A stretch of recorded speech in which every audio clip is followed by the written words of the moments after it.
Coming to you from across the multiverse, this is the Marvel Infinity Rewatch Podcast.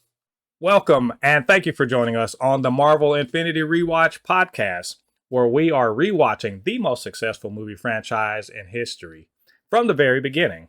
This week, we are turning off all the lights and embracing our inner darkness with Thor: The Dark World. Joining me to discuss this film is a friend and social media personality, Polly of Comixed. Polly, how you doing? Welcome to the podcast once again. Hi, thank you for having me. I'm doing great. It's a rainy, windy day in Serbia and in Latvia. Oh, so it's perfect for Thor: The Dark World. It is absolutely perfect for the Dark World. Well, before we get into the podcast today, do us a favor, get down there and hit like on this video. But let's jump into this. So, Polly, Thor: The Dark World came out in 2013. Was the 8th film in the MCU. At that time, it was MCU was really rolling, especially after Avengers. It was directed by Alan Taylor, who I didn't know much about, but apparently directed a bunch of TV and some not so great movies.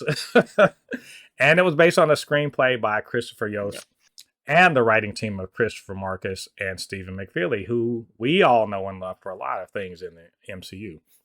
Starred Chris Hemsworth as Thor, alongside Natalie Portman, Tom Hiddleston, Stellan Skarsgård, Idris Elba, Christopher Eccleston, Adewale Akinoye Agbaje, Kat Dennings, Ray Stevenson, Zachary Levi, Tadanobu Asano, Jamie Alexander, Rene Russo, and Anthony Hopkins. That's a lot of people in this movie.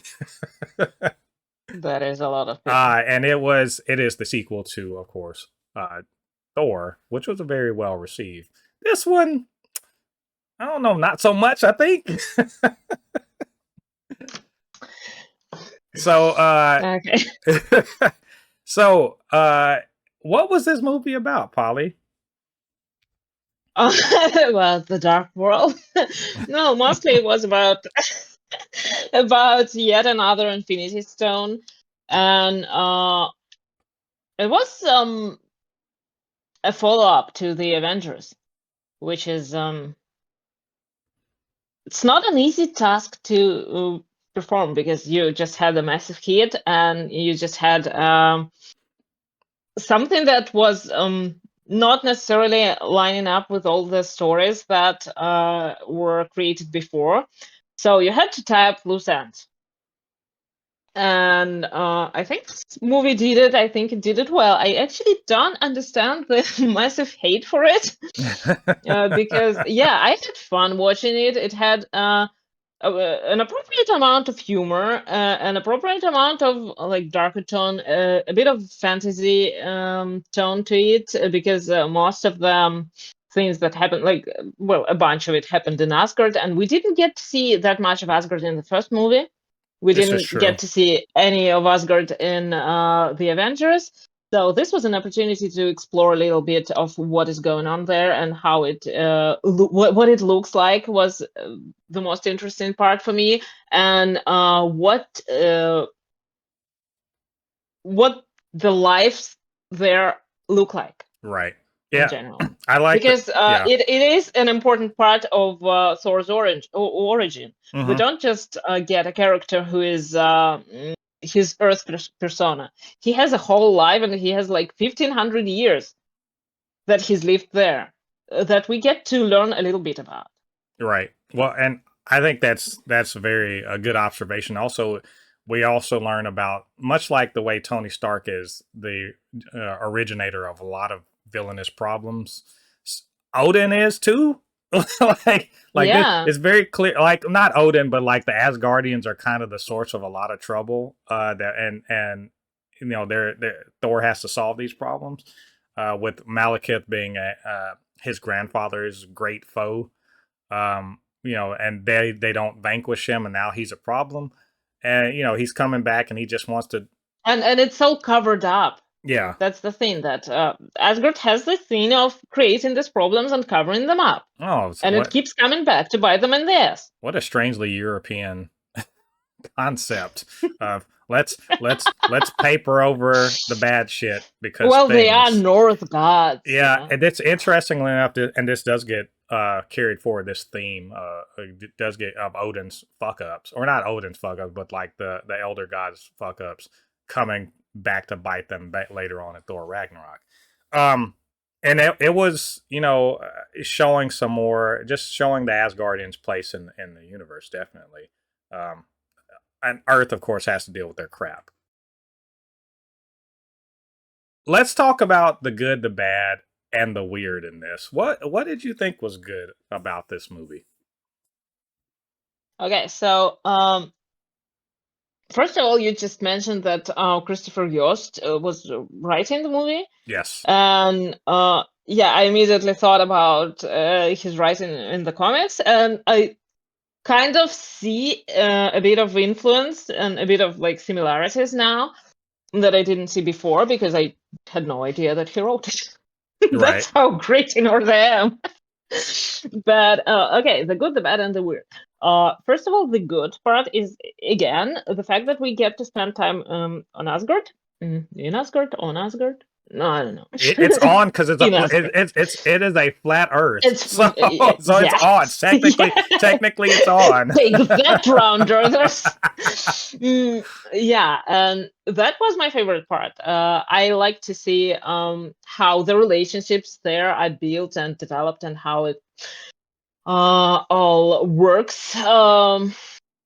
Not so much the politics necessarily, but then we get a bit more of the relationship between Thor and Jane, which is again a very strange one for me because like you'd think they don't have a lot in common, and that is the funny part that was later explored in Love and Thunder because they really did not have a lot in common. Mm-hmm. But it was interesting to see how they're gonna try to make sense of it. mm, I think they were just horny. What? They needed a movie to explain us that. And of course, the well, the main villain is I don't I put it in the weird because I don't necessarily see anything bad in this movie. I think it's a little weird because he has a really cool look, uh, but memorable. Kind of, but also not really. Oh He well. does have motivation, and it's a motivation that he can relate to. So I would put it as weird because it's not one of my favorite villains, but it's not a bad villain. Yeah, I was gonna get to that on the bad. I think as far for my good, let me just say I was struggling a bit with this one, mainly because um you know that I'll get to this on the bad, but there it was hard for me to find the what I was like the standout good stuff. But I will say I love this movie for giving Jamie Alexander more to do as Sif. Sif was a more of a character in this one. Did enjoy seeing more of a character. In fact, the Warriors 3 in general, just seeing a little bit more of them. I loved that Chris Evans cameo. Loved it. It It's was good, it was very wonderfully done. Like because he was acting as not as Steve Rogers, but Loki as Loki pretended to be Steve aping Rogers. Steve Rogers. Very good. I Kat Dennings Chris continuing. Rogers. Kat Dennings continue. Yeah, Chris Rogers. Kat Dennings continuing to be the best as Darcy. Love Darcy so much. What a great supporting character she always is. Um, I wish we saw more of her in the MCU. Heimdall got more work in this one. Idris Elba got to be a lot more of a character, not a ton more, but a bit more. And I that like that they gave Frigga more to do. Like that, basically, they gave us more because, as you said, this movie is more about Asgard and less about Earth. which for that's good and also kind of bad because it affects the story. Like this is one of those movies where I'm like, the Earth characters are here for no good reason. Like and that's no, it seems weird to say that, but it really just kind of underscored to me that that when they were in Asgard, I was like, this is cool. When they were on Earth, I'm like, can we go back to Asgard? Like I kept feeling that. Mhm. And I also, don't know. It has a lot of comedic beats, yeah, and it had a lot of the exploration of what happened and like how this relationship is actually working, right, which is things that are interesting to me, but I guess not for everyone. right.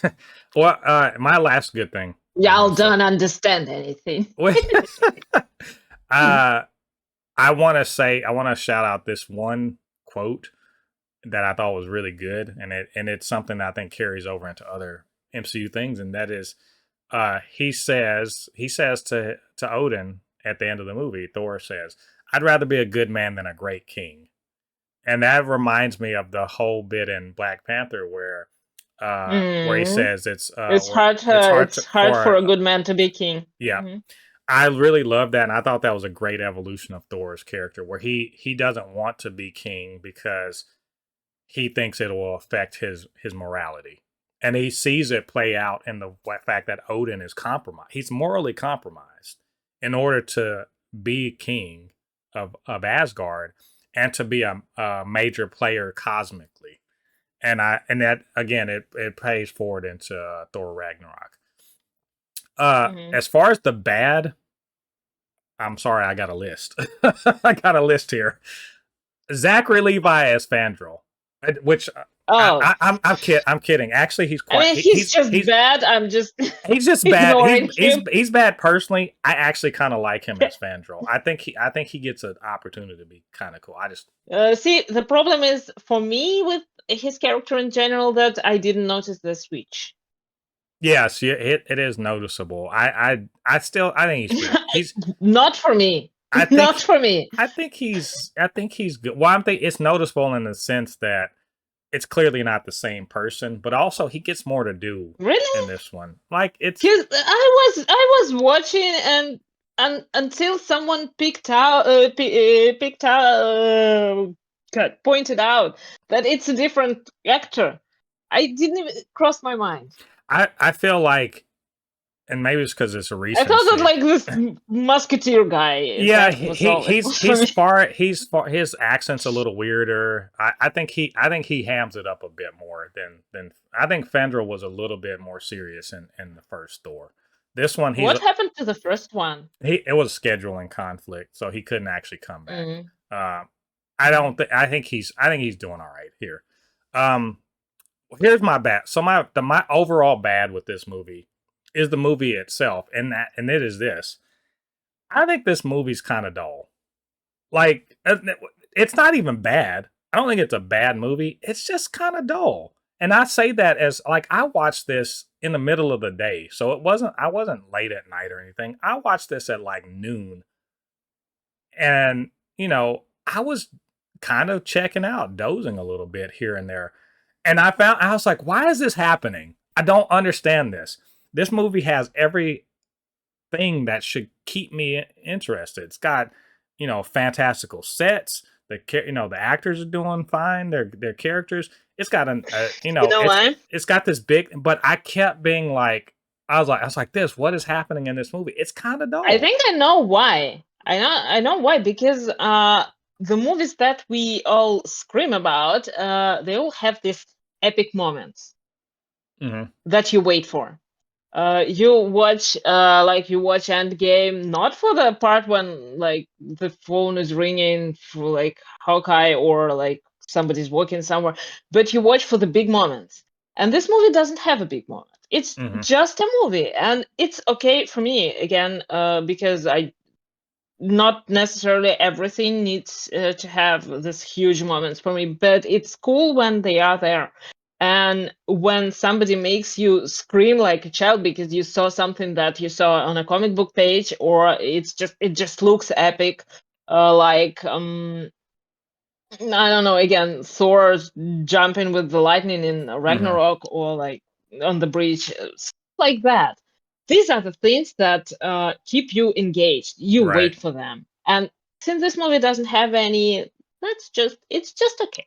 Yeah, I think it has the problem of, you know, the pacing is weird, but also it intercuts between what's going on in Asgard or whatever and Earth, and it sort of undermines itself in terms of pacing and impact of certain storylines. But also, I think it's such a basic ass storyline that doesn't have any like it doesn't have too many pop moments, and also it has a villain problem. Malekith is not interesting.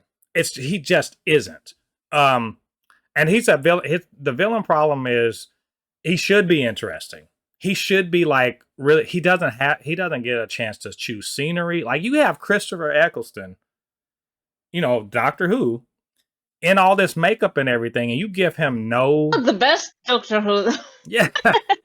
Wait, you give the man he gets no awesome dialogue. He doesn't get no dope scenes. Even when he's fighting, he's not that cool. Like he's uninteresting. He's He uninteresting. looks cool. I don't know. I think He like they look cool. This the look is cool. Like I liken it to this. And this movie is probably it has a comparison in my mind to Hellboy 2, the Golden mm. Army, right? Let me tell you, I like the Hellboy movies. I don't love them. I think they're sort of dull in some ways, and for a very similar reason. It's a comparison that I think is apt because the Dark Elves should be more interesting. They should be more of a problem. This should be but they're not. You essentially you have the Mulan problem I have with them, which is they invade the capital with like 13 people. Oh, that's all right, but that's not a problem. There's like literally, hundreds of Asgardian soldiers versus like 13 people. Oh, that's not didn't make sense to me. And I didn't like I wanted this to be a lot more interesting and it just wasn't for me. There's like there are hundreds of soldiers, but the security in the royal palace Yeah, it's terrible. It terrible. was bad in the first And they movie. first for why do you keep all your prisoners in the palace? Who does that? It's because Asgard too is tiny. Asgard is the size of like the local mall. Basically. My It's last bet. pretty much underground parking is Yeah. prison, and like food court is They're like, chambers. and they have two total guards guarding the whole place. It's weird. Asgard's bad. They're worse than Arkham Asylum. It's just Well, bad. My last bad thing is Natalie Portman. Not because I don't like her. Her she sometimes didn't enjoy being in no, that her movie. Yeah. acting's not. It shows her acting's not great, and sometimes I'm just like, some crazy shit's happening. Why do you look like you're just like I'm here? I showed up. I mean, anyway. I think that she didn't want to do this movie, and like she didn't enjoy Yeah, doing it because there was some difference with the director that they first picked and then fired. I think that was something to do with that. yeah. She was not good in this. I don't think. Some behind the scenes drama, and so she just was there. Yeah, I didn't much like Jane in this one, but not because Jane's bad, but because I think she just didn't deliver her role this very well. As far as weird, I didn't really have much weird. I think this was a pretty straightforward movie, so there wasn't much weirdness. But I do want to call out the fact that Thor is a sucker, and I don't know why he keeps thinking Loki's dead. Like, what do you do? Like, how many times this got to happen, man? How many? Like, he wises up in the third movie, but I'm like, man, come on. Takes a while, that the frontal lobe is not fully developed in Asgardians until they're like 1501. Yeah, he finally figures it out. Which He's what just, oh, dear! And then the frost giants are just generally smarter. They have better education or something. I clearly. don't know. I mean, that was always the dynamic that Loki is smart and nasty, and Thor is stupid but good. Yeah, well, Um, it's just I'm just like, come on, man, like get it together. Like, come on. yeah.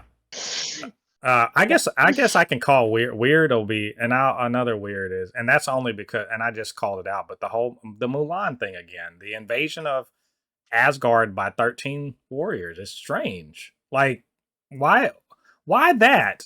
Like I get it, the They dark only elves are had 13 warriors. the dark elves were decimated. And they were like remember they were like, "Oh, we woke up from our hibernation around this black hole because like the what the fuck is called The ether. the ether just random like it was so weird. The ether itself was weird because it was like the One Ring or something like that, and it was just like pulling in Jane Foster like she was Frodo or some shit. Like it was weird. I don't like. Or is that what y'all were trying to go for? I didn't understand. I guess I didn't understand the impetus for this movie because it literally just happened because reasons. Like Jane got pulled into this thing because there's this convergence and like why Jane Foster? Why not one of those kids? I don't know. Because she's dating Thor. Well, clearly the ether was like, who could be most dramatically interesting? Not one of these kids that's been fucking around with one of these weird little time dilation portals. Nah, not some random ass black kid from London, but Jane Foster, who just so happens to be near. It's so convenient. There's too much convenience in this movie. That's only explained, and the only explanation is because reasons. That's it, because reasons. Them's the reasons. How do you think that this movie fits into the MCU? Well, it fits. It ties up the loose ends after the Avengers, and that's what it's supposed to do. Does it bring something new? Yes, it does bring something new. It brings ether, brings like the Infinity Stone, it is the Reality Stone. And that works. Is it the best movie that I hate picking like better movies and worse movies. Is it the best? No, not necessarily. It's not necessarily the most fun to watch or anything, but it has its moments. So it is a solid entrance. Yeah, it's a Entrance. it is Entry. a all right Mm. entry into like if on my like out of the first 12, the first two phases, it is it's the second to the last for me. For a What's reason the last one? that's Iron Man 2. But for reasons I've already Why? kind of said, I don't like Iron Man 2 to me it has a bunch of I like it, but they're about even to me in terms of why where they are. But this one I'm with you. This is definitely it's important because it follows up on the Avengers. It kind of talks more about how the Asgardians relate to the goings on in the cosmic realm, and also it moves forward the Infinity Saga.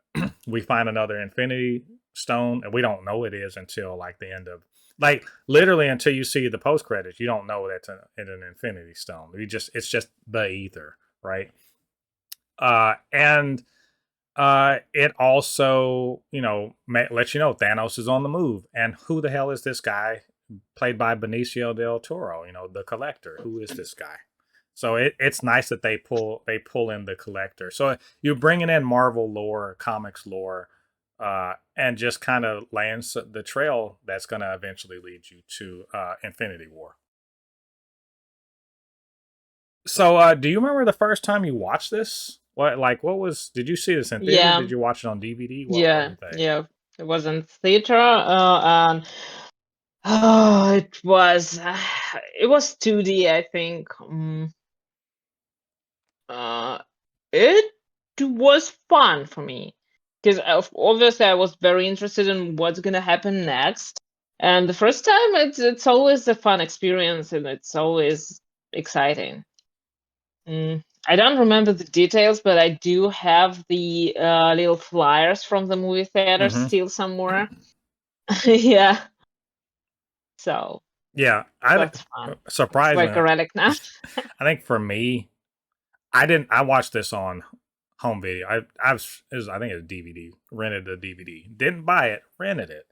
I saw it with a bunch of friends who are also comics nerds and nerds in general. Um, and I mean I think we liked it. And this is like that's the thing about MCU movies. You'll like them.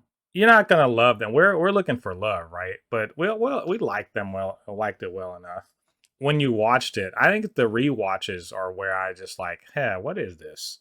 But the I think first, the most people liked it on the first watch, and then they saw the videos of people who disliked it, yeah, and they started disliking it, and then it on and on and on. And now we're in the era where people are looking back and they're like, "Oh my God, this was so great compared to yeah. the newer ones," which is not true. I think that this movie It's revisionism. this movie gets it is revision, and we can we change and we grow. I think this movie is recontextualized by Avengers Endgame, so it does actually get a little bit more Yeah. interesting. But this is actually a movie that to me doesn't get better with rewatch. Like Iron Man 2, I liked it better on the rewatch that I did recently than I did before. This one, no, I don't. I don't like it less. I don't like it more. I think it's still about the same.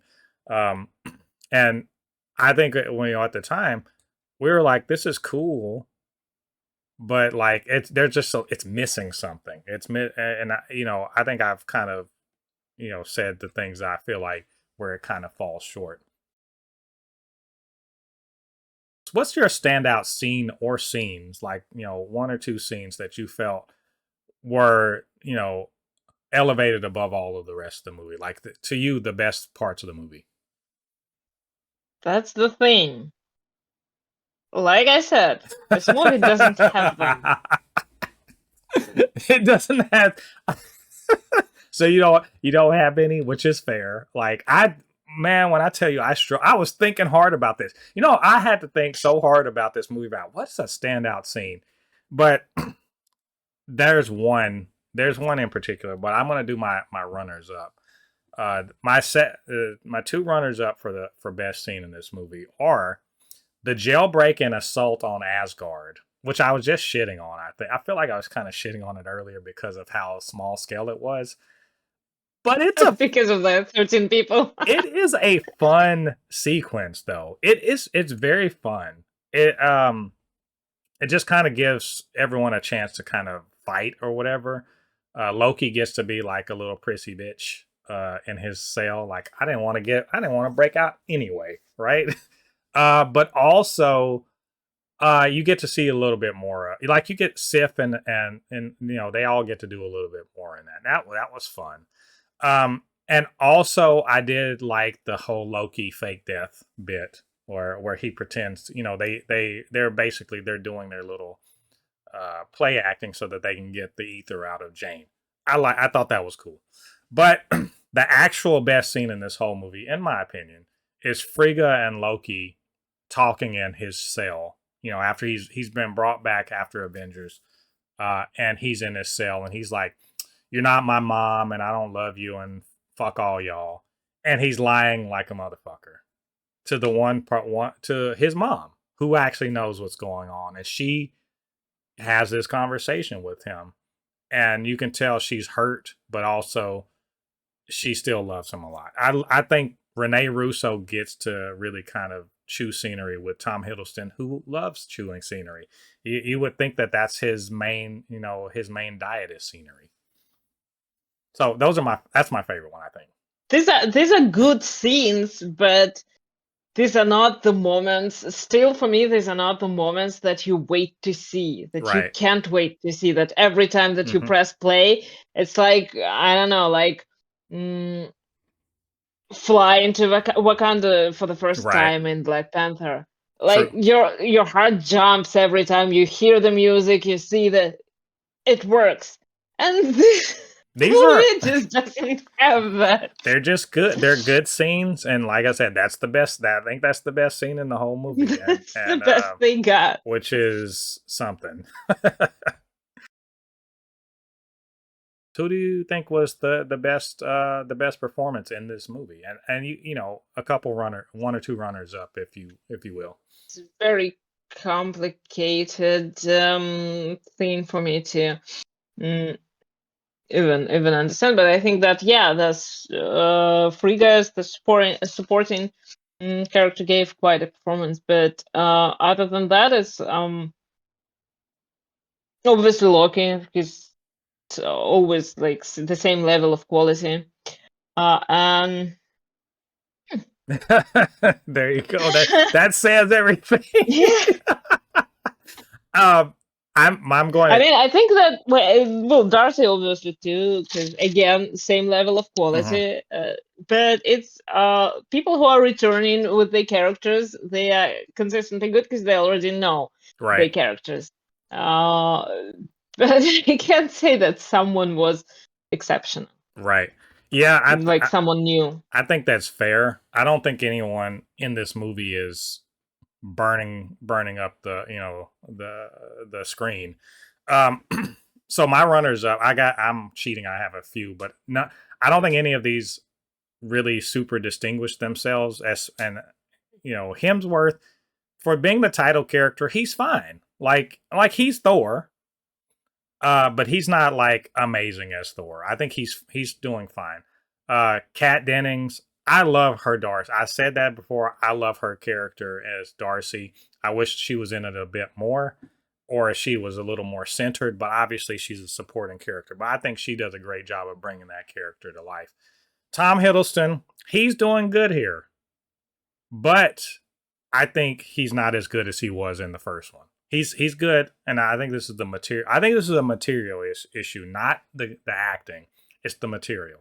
So my standout performance in this is Renee Russo as Frigga. She gets to be more of a character in this movie. She gets more, she gets a really badass scene and a death.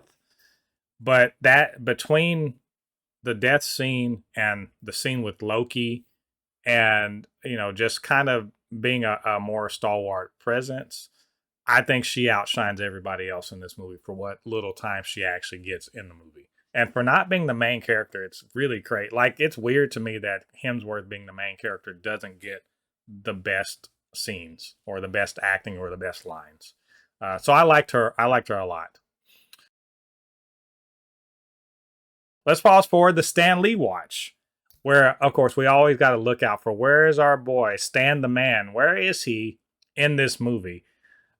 We get to see Stan as a mental ward resident, listening to the crazy ramblings of, Dr. Eric Selvig as he explains what's going on with the convergence. Which, by the way, the whole time they're spending. And he's asking for his shoe back. Yeah, he's like, "Where am I? Can I have my shoe back?" It's kind of a blink and you'll miss it moment, but I love Stan being in that, and I love it for him that he got to act, alongside Stellan Skarsgård, who is great, and he's actually fairly good in this role as Eric Selvig, just being a weirdo being a weirdo the whole movie. And I really like But that. I mean, at this point, we know that he can do pretty much anything. Yeah, he's like, I have an excuse for being a weirdo. Loki was in my mind, like, fair. The ending, was it a Marvel ending? How did you feel about this ending? Was it a Marvel ending in your mind? Absolutely, yeah. Um, I'm not gonna elaborate. It's like, can we elaborate on But no, no, it is a Marvel ending because it's in a Marvel movie. No, no, no. It makes sense. It's something that could have happened in the comics. It's I don't know if it actually happened, but it felt very natural, and it felt like there is a next step after that. Yeah, It was a closure to the story at this point, but there is something that is a bigger event, a bigger story here. So right. that felt very, very comforting in a way, because you know that you need to look forward to something next, and at the same time, this story it's come to a close Yeah. I think, in a way, yeah. because you know Loki again. Yeah, I kind of look at it. I don't think this is a Marvel ending that, like the one I always say, is it pew pew CGI, and there's a lot of CG in this, by the way. But it's not like the ones like they're running at a bunch of people running at each other, and it's just a bunch of VFX, and you don't really understand what the hell's going on. This is a one-on-one battle. Thor is fighting Malekith, and it's very clever. They're going through portals and all that that sort of. It's very clever. Um, And also, they don't have the same power set, so yeah, they don't have the same power set. There's a lot of weird physics. It looks cool. There's a lot of like location changes and everything. London is getting torn up instead of New York for a change. But I don't think it's a one-on-one battle. So it's more like the phase one villain battles. And I enjoy that. I don't think it's one of the better endings, but still, it was very, very cleverly done. Having the battlegrounds change a lot, but I don't think it's a Marvel ending. Not the way we would traditionally think. Finally, let's talk about those credit scenes. I'm gonna say the stinger before the credits roll is gonna count here too. So we have three things. One, we see Loki has replaced Odin as he's literally looking like Odin, which is going to set up the next Thor movie. Then we have the mid credits with Sif and Volstagg taking the ether, aka, and they actually call it an Infinity Stone, to the Collector for safekeeping because they don't want to have two Infinity Stones in the same place at the same time. And then finally we have and of course now the Collector says, that's setting up yeah, Guardians of the Galaxy yeah, too. he says one down, five to go on that, and then yeah, he does. It does set up Guardians, and then the post credit is Jane. Thor goes back to Jane, and there's a monster dog running around London for some reason. No one's ever going to talk about that again, I guess. Um, what did you think Well, of? there is a giant ant living in San Francisco. No one's Yeah, talking about I that. mean, yeah. So, what did you think about these various scenes? Well, it's very on brand for Marvel to set up a bunch of things and then just give a little closure to the situation, or just in general something for fun. But I remember that it was very interesting to see the like Collector and the space staff show up, because we up to that moment I don't think we've been dealing with like any of the space stuff, and Mm-hmm. we know there is a lot of that. And of course, Thanos, that's Yep. necessary to mention, because they already this is already happening, and mm, it felt like you are being navigated towards this bigger Mm-hmm. story. That felt cool, and that's something that a lot of people are missing right now. But again, I think they what they don't keep in mind is that back then it also was like that. It was not set in stone yet. Right. It was still moving around, and things changed. And again, the giant dog was never addressed.